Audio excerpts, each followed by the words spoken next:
Alléluia. Oh Seigneur.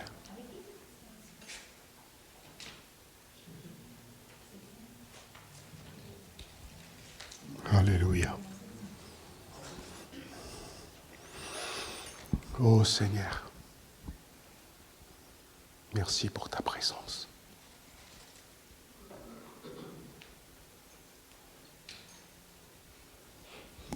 Père, au nom de Jésus, je voulais te remercier pour ce cadeau,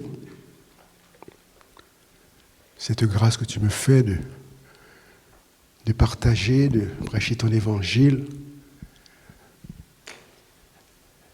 l'évangile du Seigneur Jésus-Christ, l'évangile de la grâce de Dieu. Aide-moi, Seigneur, à le faire. Aide-moi à le faire avec la présence, l'onction et la puissance de ton Saint-Esprit, afin que ton nom seul soit glorifié, que ton Église, nos familles, on représente ici, soient édifiées, affermies, enracinées dans ta parole, enracinées dans ta grâce, dans ton amour. Au nom de Jésus. Amen.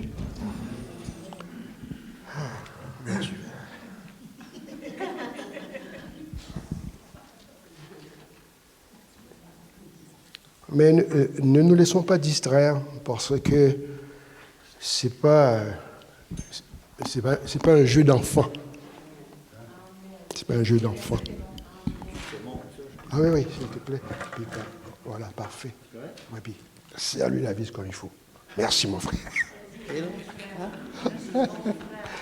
Amen, amen, amen, amen, amen.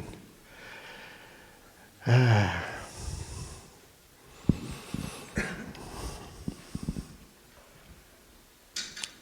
Frères et sœurs,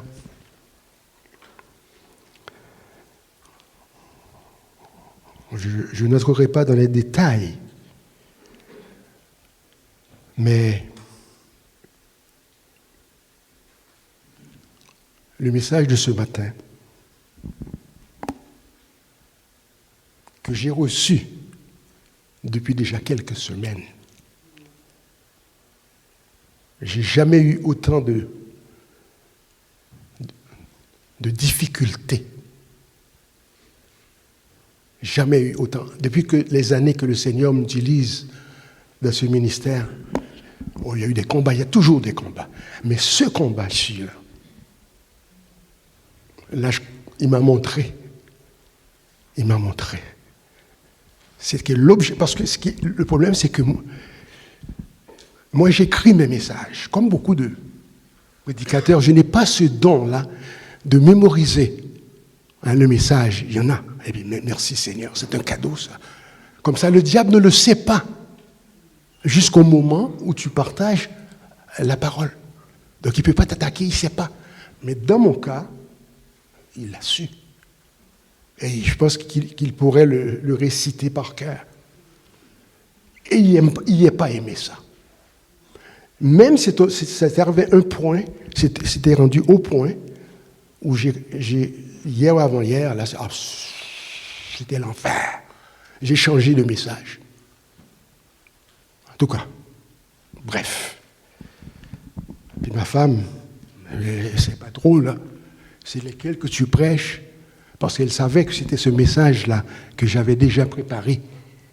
Mais en tout cas, moi, hier, j'ai passé tout mon temps à écrire un nouveau message. Et je n'avais pas la paix. Et je comprends pourquoi. Je comprends maintenant pourquoi. Parce que l'objectif de ce message, ce n'est pas moi, là, c'est Dieu.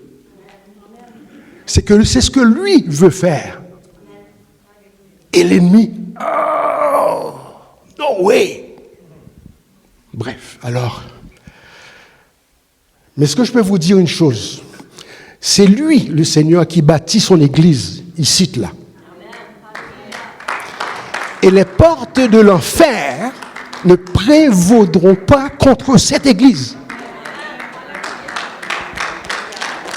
Parce qu'il a payé le prix. Il a payé le prix, c'est sa vie qu'il a donnée. Donc nous sommes son corps, les membres de son corps. chacun de nous. C'est lui qui est la tête. Mais, ce que je peux vous dire ce matin, puis le Seigneur a un amour pour vous et moi. Tu vas dire, non, tu ne sais rien. Non. On n'a pas idée, je peux vous le dire. L'amour que Jésus a pour vous et moi dans cette assemblée. Il n'y a pas de mots.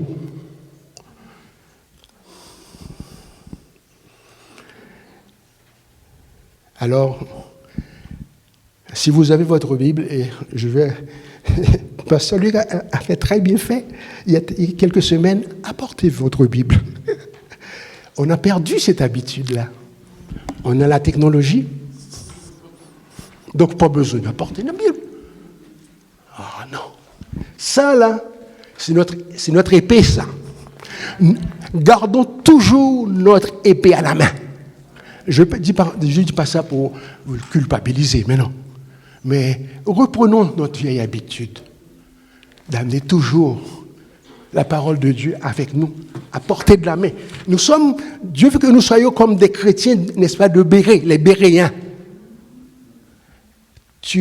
Les chrétiens de Béret, là, tu ne leur passes pas des trucs, parce que tout ce qu'ils entendent, ils allaient le confirmer avec la parole écrite. En passant, j'accueille ce couple-là, je ne m'attendais pas, et ça fait longtemps qu'on ne s'est pas vu. Nourishment, voilà. Merci, que le Seigneur vous bénisse abondamment. Et vous, le pasteur, et toute la gang. Bon, merci Seigneur. Merci. Sais-tu ce que j'ai dû faire ce matin? C'est seulement ce matin. J'ai pris l'autre message qui était écrit aussi. Mais ça te met du mais. Un coup que tu t'es trompé. Non, c'est celui-ci que je veux prêcher. Si vous avez votre Bible, Psaume 52 et 10, s'il vous plaît. Psaume, ceux-là qui ont leur Bible avec eux. Juste que je vous encourage, prenons l'habitude d'amener toujours notre Bible avec nous, ok? Alors je vais le lire avec vous. Psaume 52 et 10. Psaume 52 et 10. Si vous êtes anglophone comme Raymond, 52, verse 10. 52, 10, il dit, « Et moi, je suis dans la maison de Dieu comme un olivier verdoyant. » Un olivier verdoyant. Et je me confie dans la bonté de Dieu. C'est ça notre force. C'est la bonté de Dieu. Pas autre chose. C'est pour ça. Donc pas de chicane, pas de comparaison, pas de rivalité. Non.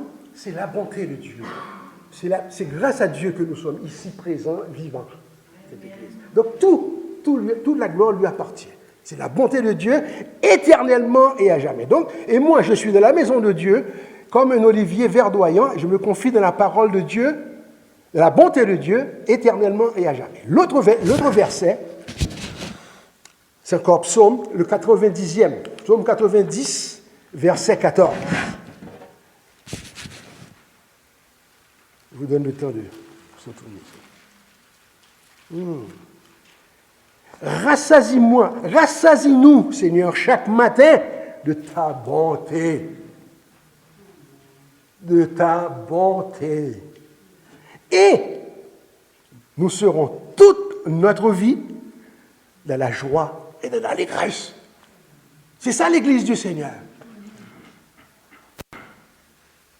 On est toujours dans le cœur, même si on souffre, des fois c'est croyance, on souffre. Des fois les choses n'ont pas idée, mais le Seigneur le sait. Non. On se réjouit parce qu'il est toujours avec nous. Et c'est lui qui est au commencement. Amen. Et pour finir, le Jérémie. Jérémie,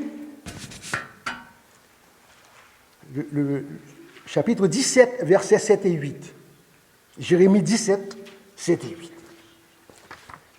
Et c'est ça que le Seigneur veut que nous soyons. Hein. Béni soit l'homme ou la femme qui se confie dans l'Éternel et dont l'Éternel est l'espérance. Si tu bénis l'Éternel, tu espères en lui, si c'est lui ton espérance, tu es une personne bénie. Bénie plus qu'aucune personne sur la terre, avec ses richesses et tout ça, son savoir, tu es plus béni. Des fois, on prend les choses pour acquis. Oh, je suis béni. Non. Bon. Et dont le Dieu est l'espérance. Il est comme un arbre planté près des eaux et qui étend ses racines vers le courant. Oh! Il n'aperçoit point la chaleur quand elle vient et son feuillage reste vert.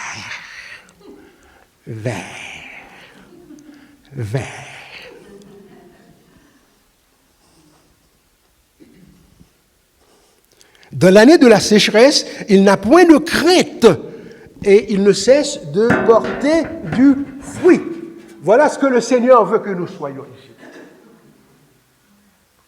Au centre chrétien évangélique de Beresford. Alors, pour revenir, le Seigneur a attiré mon attention il y a plusieurs semaines, Olivier verdoyant. C'est bizarre, hein? Puis ça m'a accroché. C'est le Seigneur qui voulait me parler. Le Saint-Esprit. Il veut que vous et moi, individuellement et collectivement, que nous soyons des oliviers verdoyants. Oh. Hey. On n'a pas idée. Le Seigneur Jésus, mes amis, dans sa grâce et dans sa bonté,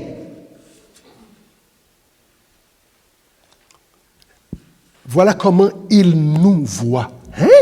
Voilà comment, lui, il nous voit. Les chrétiens du centre chrétien évangélique Beresford, comme un jardin d'oliviers verdoyants.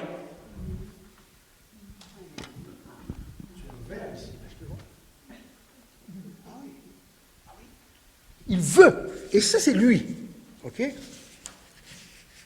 il va pas dire, mais moi je suis pas. Non, c'est pas ce que toi tu penses. Comment Dieu nous voit?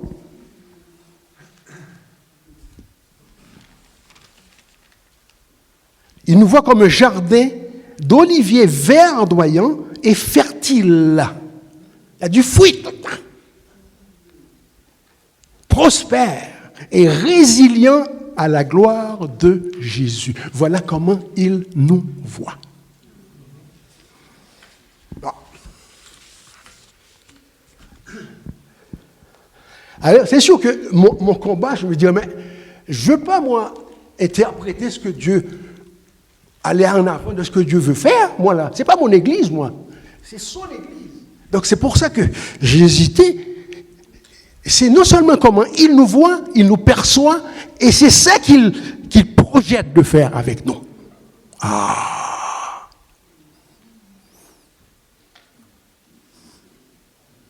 C'est son projet pour cette Église.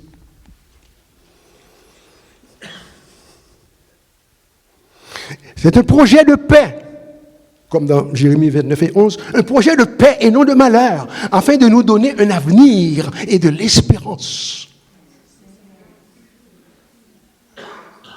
C'est lui, c'est pas nous. Il nous a choisis. D'ailleurs, c'est pas nous qui l'avons choisi. Oh! Notre cher pasteur. voyons, non, non, non, non. C'est pas nous qui l'avons choisi, c'est lui qui nous a choisis. Bon, ok. Un projet de paix et non de malheur afin de nous donner un avenir et de l'espérance. Ça, c'est Jérémie 29, 11. Voilà le projet qu'il a pour le centre. Et, soit dit en passant, je pense qu'il a ça pour toutes les autres assemblées chrétiennes. Faut pas qu'on pense qu'on est les meilleurs, là. Entendez-vous, là, c'est le même projet qu'il a pour son église. Mais on parle aujourd'hui de nous. OK? Ça c'est nous. Bah. Tu vas dire, mais ce projet-là, des oliviers verdoyants, mais ça se peut-tu? En bon acadien, ça se peut-tu? Ah oui, ça c'est notre chair. Hein? Ça se peut-tu, ça? Moi, il faut répondre, oui, c'est certain. C'est pas certain, certain. Ça, c'est l'acadien, ça. C'est certain. C'est du cash. Mes amis,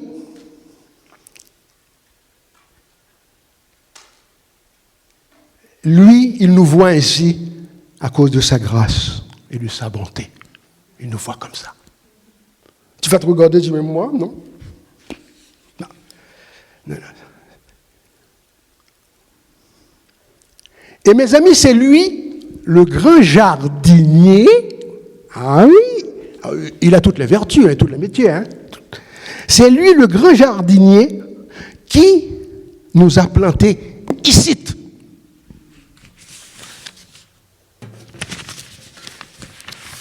Moi, des fois, je me dis, mais d'où est-ce que je fais ici des fois? Quand je regarde ma vie, non. Il nous a plantés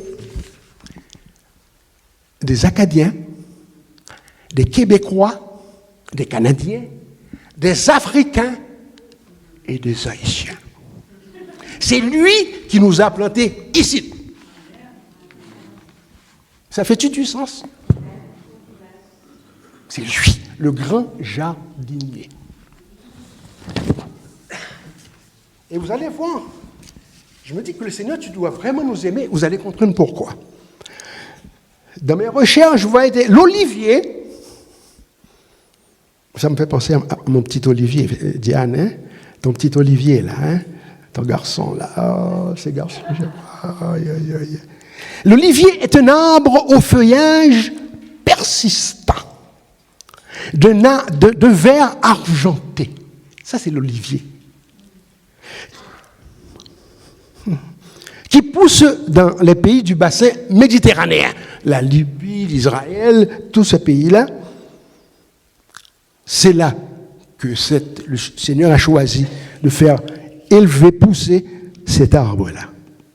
Même planté dans un sol rocailleux, par l'olivier, il a une très grande longévité. Et ceux qui ont déjà, par la grâce de Dieu, visité Israël, vous allez le voir de vos yeux. Des arbres, ils ont dit, ça fait 1000 ans que c'est là. Oh, ça se peut-tu? Donc, le Seigneur doit vraiment nous aimer, et vous allez voir encore pourquoi. Une très grande longévité. Et il est une image du croyant qui se confie en Dieu. Voilà ce que c'est. Le croyant qui se confie en Dieu à 100%. Des fois, ça nous prend du temps avant d'arriver à 100%, hein, parce qu'on sommes des humains. Hein? Bon, ok.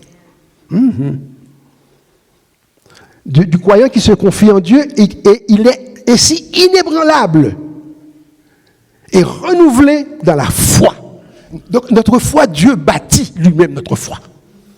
Ça ne se fait pas comme ça du jour au lendemain. Oh non. Parce qu'il y a un prix à payer. Ah oui. Parce que je vais vous dire quelque chose. Quelqu'un a déjà dit que naître de nouveau, ça nous a rien coûté. Bon, je crois en l'évangile. Jésus est mon sauveur. Mais suivre Dieu, ça va tout te coûter. Tout te coûter. Suivre Dieu, ça va. Et ça prend des années. Hein. Donc ne nous culpabilisons pas, ne nous jugeons pas les uns les autres. On a chacun notre cheminement. Et Dieu le sait. Là.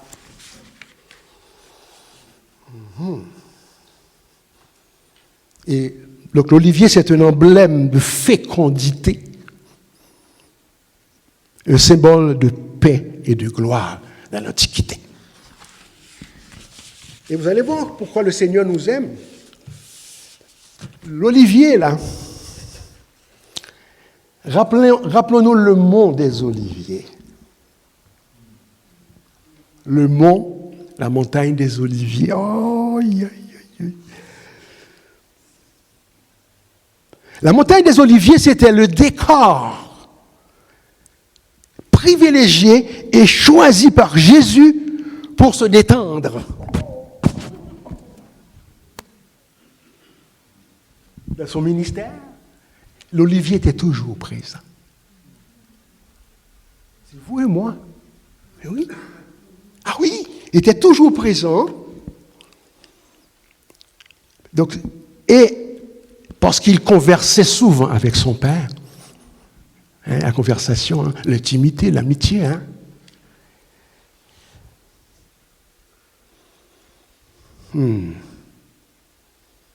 C'était sa chambre de prière.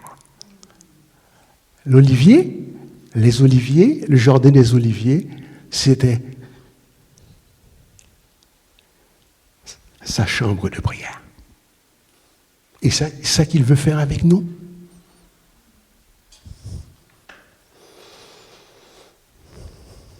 Ensuite, pour rester avec les oliviers, dans le jardin de Gethsémanim, ça veut dire pressoir à huile. C'est là qu'il a passé sa dernière nuit avant d'aller sur la croix. Y as-tu sué, y as-tu transpiré?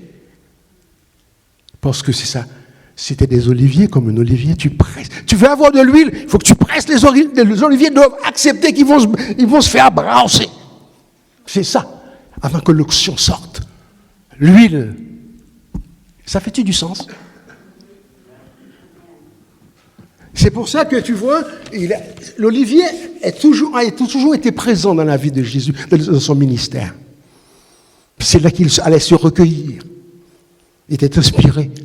Puis parce que l'olivier, c'est un arbre. D'ailleurs, les jardiniers qui avaient ce jardin-là d'olivier, ils étaient riches. Parce que l'huile, c'est une denrée rare. Et c'est ça que lui, il veut que nous sommes à ses yeux. Il veut faire, nous sommes... Imagine. Ça fait-tu du sens?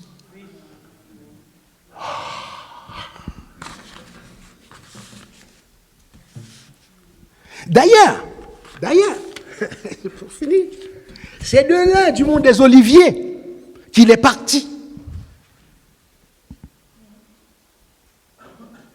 Parti pour aller retrouver son père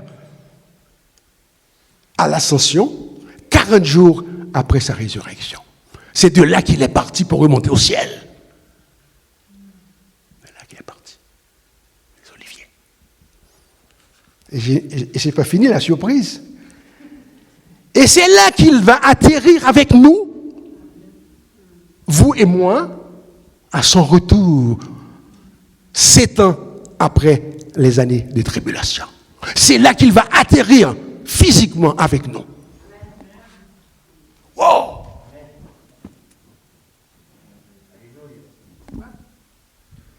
Et le mont des Oliviers est encore là. Et quand tu es sur le mont des Oliviers, Jérusalem est en face de toi. Sion, que Jésus aime tant, hein? Tu contemples l'endroit du temple, le mont des Oliviers, une belle vue de Jérusalem. Oh, c'était... Nos rondeurs, il a choisi, en tout cas, ce décor-là, tu vois. Bah. C'est là qu'il va retourner avec nous. Oh. Tu vois? Merci. ça le corps de Christ.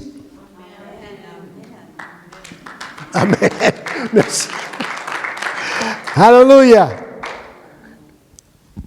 L'olivier, son huile, est un symbole de l'onction du Seigneur.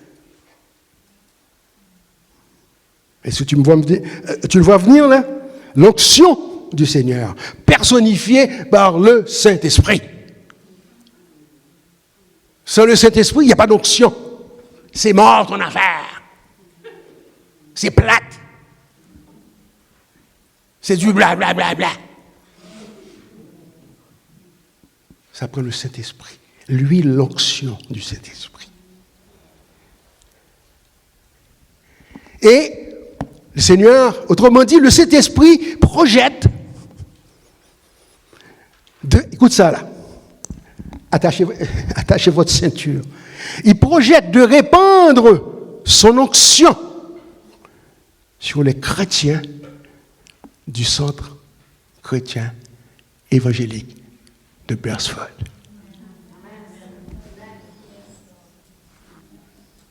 C'est lui. Oh oui, merci Seigneur. Wow!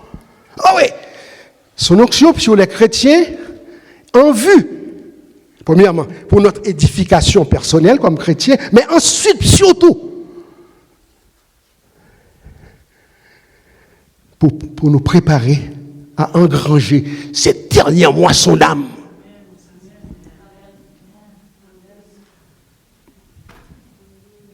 À un moment donné, il n'y aura plus de place ici. C'est pas moi, c'est lui.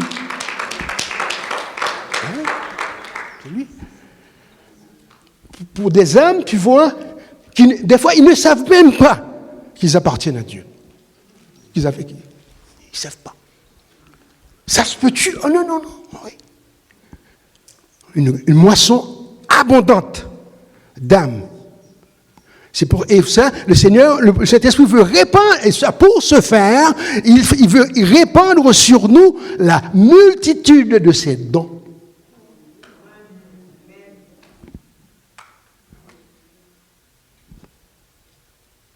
Et le fruit de son esprit, c'est lui. Tout ce qu'on peut faire, c'est recevoir.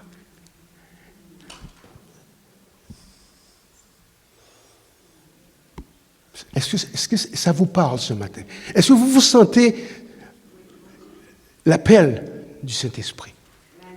Nous sommes son Église, les membres de son corps, pour lesquels il a donné sa vie. Donc il veut faire tout ça pour la gloire de Jésus, pour glorifier son Fils. Hey! Ce gars a donné sa vie, là. Sa vie. Puis le Créateur, il était le Créateur. Nous, à sa place, on ne l'aurait jamais fait. Moi, je ne l'aurais jamais fait. Mais il l'a fait. Alors voilà les projets que le Seigneur, en résumé, il a pour nous ce matin. C'est personnel, c'est individuel.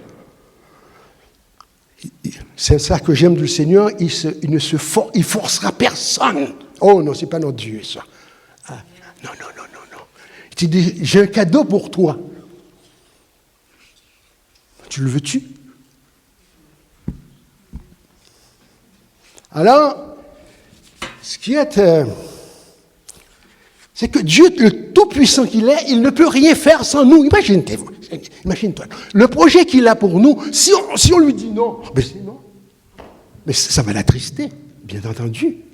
Mais il ne nous enlèvera pas notre salut. Entendons-nous, là.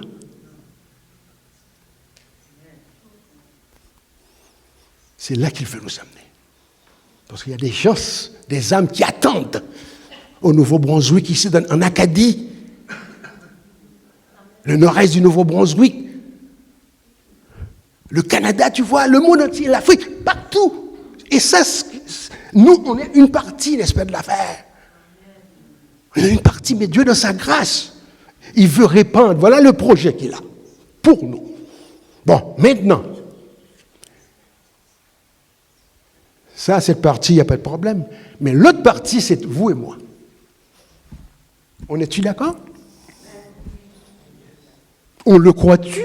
On le veut-tu? Parce que Dieu ne peut rien faire. La tête ne peut rien. Imagine comment Dieu est gracieux. Il dépend des membres de son corps pour bénir. Il dépend. Si on lui dit non, mais c'est non. Mais, alors, trois choses qu'il attend de nous, c'est notre collaboration, notre participation et notre soumission. Voilà. Et ça, c'est... Mais moi, ça m'excite parce que je me dis, Seigneur, tu nous as gardés en vie pour qu'on participe à cette bénédiction-là. Wow! Wow!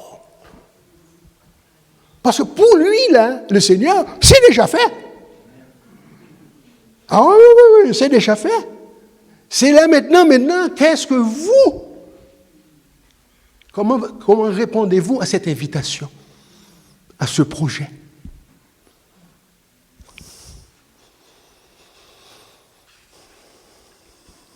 Ça me fait penser à un chant que j'aime beaucoup. Entre tes mains, j'abandonne tout ce que j'appelle le mien. Alors oui, prends tout, Seigneur. Prends tout.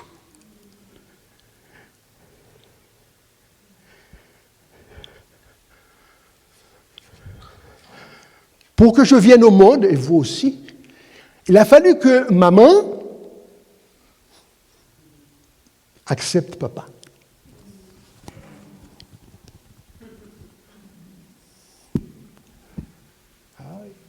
Pour que Jésus vienne au monde, il a fallu que Marie, sa maman, quand il a entendu la nouvelle, elle a capoté. Ah, elle est une vierge, en tout cas, bref, une juive, tu vois, fidèle et tout ça, mais non. Il dit, mais moi, j'ai pas connu d'homme. Joseph, c'est mon fiancé, mais on n'a jamais couché ensemble. Alors, comment tu vas me dire que je vais avoir un enfant? Voyons-nous un peu dans cette situation.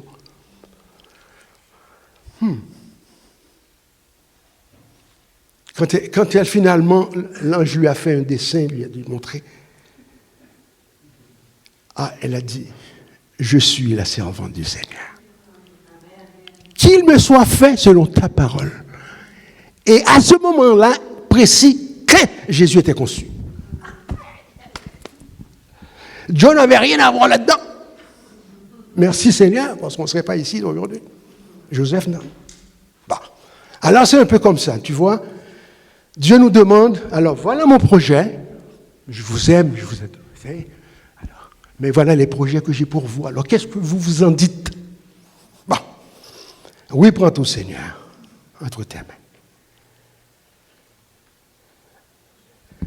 Alors, pour un peu approfondir les choses, nous sommes un peu comme Abraham. Père Abraham. Père Abraham, ah ce gars-là, je vais le rencontrer un jour. À l'instar d'Abraham, le juste, imagine-vous donc,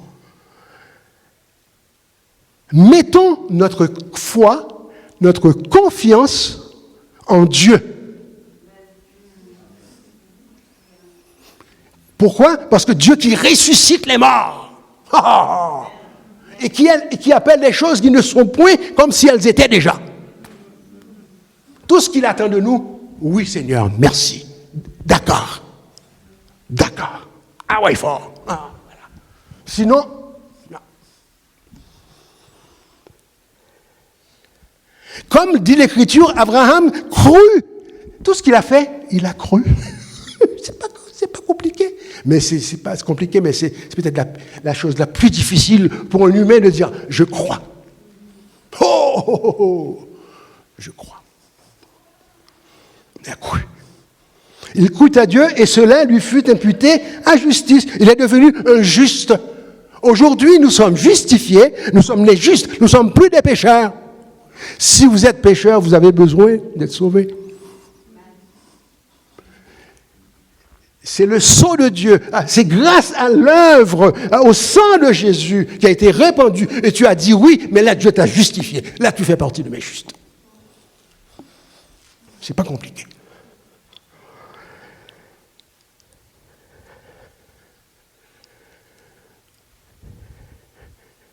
Et comme ça, Dieu a dit, Abraham le juste, parce qu'il a dit Dieu. Il a dit merci à Dieu. Je crois, Seigneur. Qu'est-ce que Dieu a dit à Abraham? Vous savez-vous comment, n'est-ce pas, l'appel d'Abraham? Dieu arrive un jour, Abraham, va-t'en de ton pays. Wow, wow! Va-t'en de ton pays, de ta patrie, de ta nation, et quitte la maison de ton père, et va où là, je vais t'emmener. C'est ça la foi. Wow! Il ne s'était pas préparé, lui, là. Va-t'en. Jésus, quand il a ses disciples, comment il a choisi ses disciples? Viens, suis-moi. Oh, oh, oh. Donc, oublie la pêche, les homards, oublie tout. Viens, viens. Ok, d'accord, Seigneur. Oui, parce que qui ne savait pas, Jésus les avait déjà choisis. Dieu nous a déjà choisis. Il sait d'ailleurs comment on va répondre.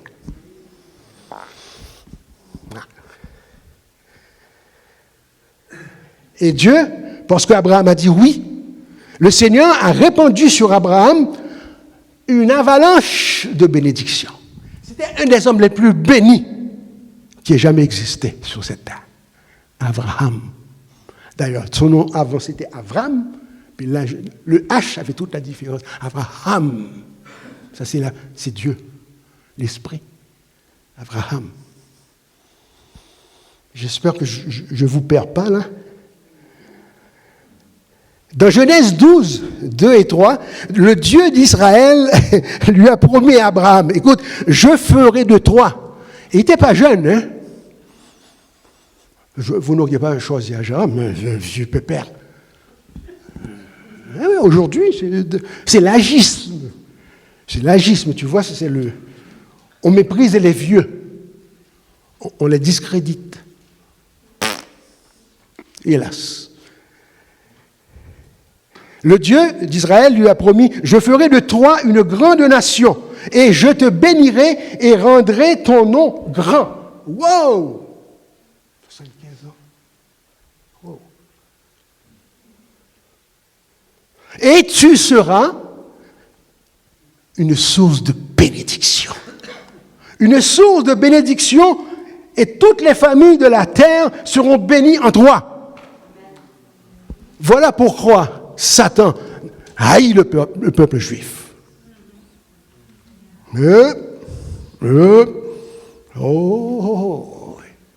Et voilà pourquoi il haït aussi les chrétiens. Aujourd'hui, on se parle, il y a des chrétiens qui sont martyrisés. Hein. En Afrique, c'est incroyable. C'est partout. La persécution. Tout ce que Dieu choisit, Satan le hait. Bon. À noter qu'Abraham était sous la grâce. Lui, il n'a pas connu les 10 commandements. Il n'a pas connu les 10 commandements. Non. Lors de son appel, tu vois, il n'a pas connu, il était dans la grâce, il dépendait de Dieu. C'est ça, sur la grâce. Je dépends de Dieu pour tout. Voilà, là tu es sous la grâce. Sinon, c'est lui qui fournit, lui qui pourvoit à tous tes besoins. C'est ça la grâce. Je dépends de Dieu. Ma guérison, tout.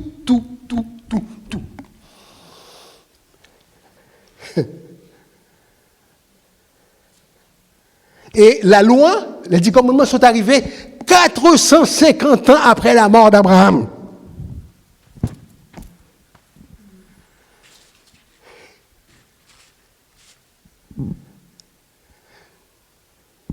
Tout ce que Dieu attendait de lui, Abraham, c'était sa foi. tout simplement.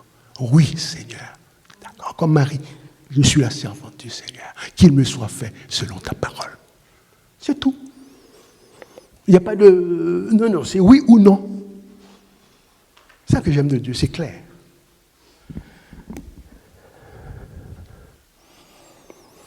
Et Abraham, le prix qu'il a payé, c'était sa foi. Sa confiance totale et sa dépendance de Dieu et de sa parole. Il dépendait tout, absolument, de Dieu, de sa parole et de ses promesses. C'est tout. C'est ça le prix. Et comme je dis, notre chair n'aime pas ça parce que notre chair aime ça, être en contrôle. Misère de misère.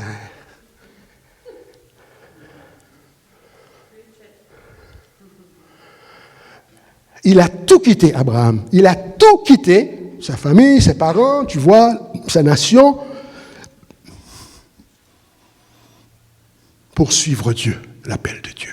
Et ça, c'est la même chose pour nous. Vous savez, tous les projets qu'il a pour nous, on les accepte ou on les rejette. C'est tout. Et mes amis, il a tout quitté pour suivre Dieu et il ne l'a pas regretté. Abraham n'a pas regretté. Loin de là. Il est devenu l'ancêtre du peuple juif et le père spirituel de tous les chrétiens.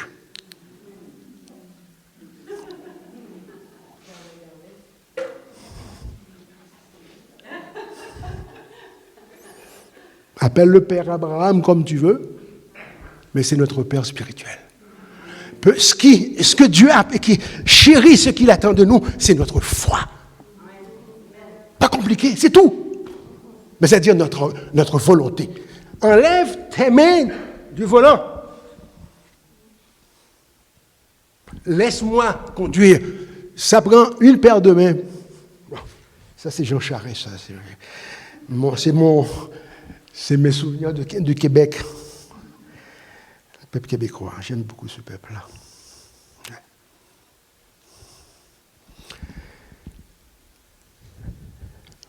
Christ nous a rachetés de la malédiction de la loi, étant devenu lui-même malédiction pour nous, car il est écrit « Maudit est quiconque est pendu au bois ».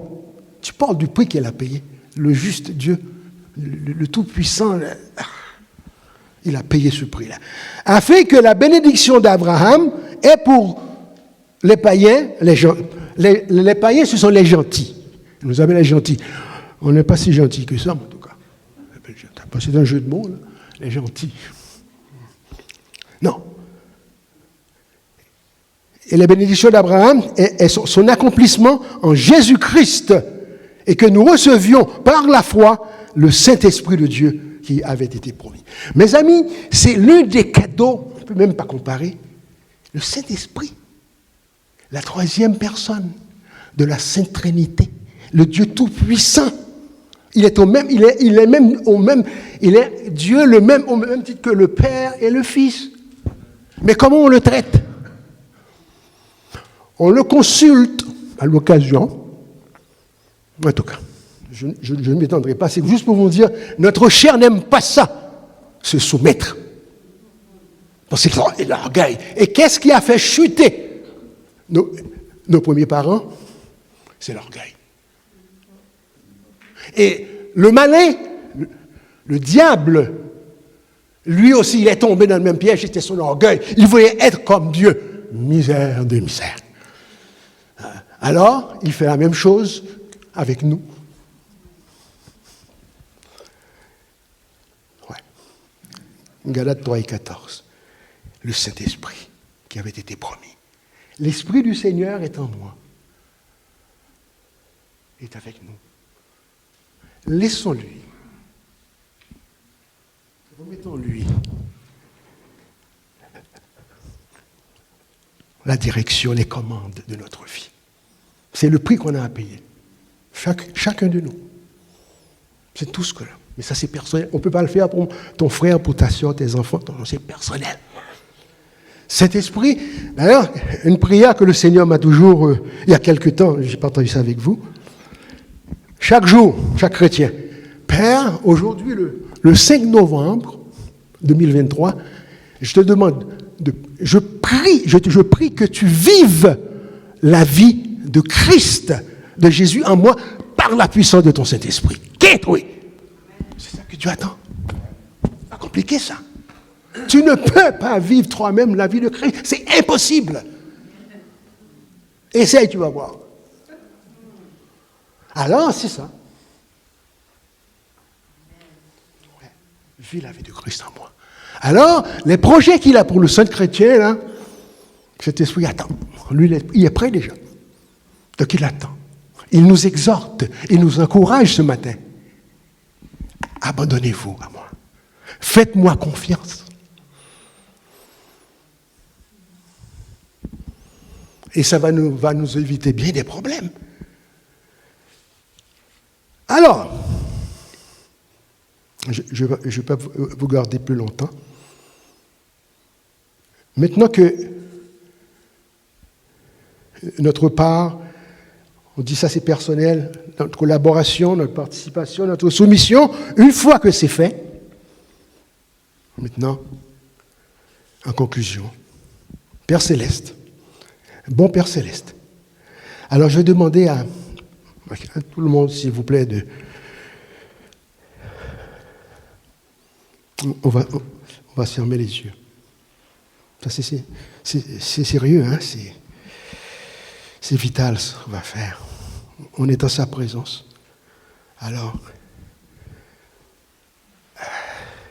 vous avez déjà répondu à l'appel? Oui. Je suis prêt à collaborer, à participer au projet que tu as pour l'Église. Je suis soumis à toi. On dit, alors maintenant on peut dire, bon Père Céleste, gardons nos yeux fermés. Toi qui n'as pas épargné ton propre Fils, Jésus, mais qui l'a livré pour nous tous, comment ne nous donneras-tu pas aussi toutes choses avec lui? Romains 8, 32. Alors ce matin, Père, au nom de Jésus,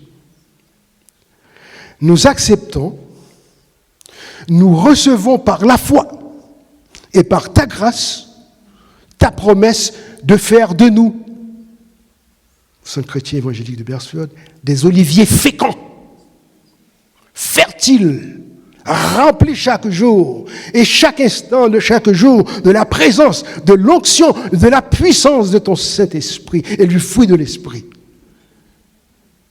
Et tout ça, tu nous as donné pour engranger cette abondante moisson, cette abondante moisson d'âme que tu as pour nous en réserve dans notre communauté, dans notre Acadie chérie, notre province du Nouveau-Brunswick, au Canada, en Afrique, partout en Haïti, partout dans le monde entier. Nous sommes prêts, Père. Nous sommes prêts. Nous sommes prêts. Oui, Saint-Esprit. En attendant la réception de ce cadeau de ta grâce, en attendant l'accomplissement de cette promesse, nous te demandons de renouveler nos forces.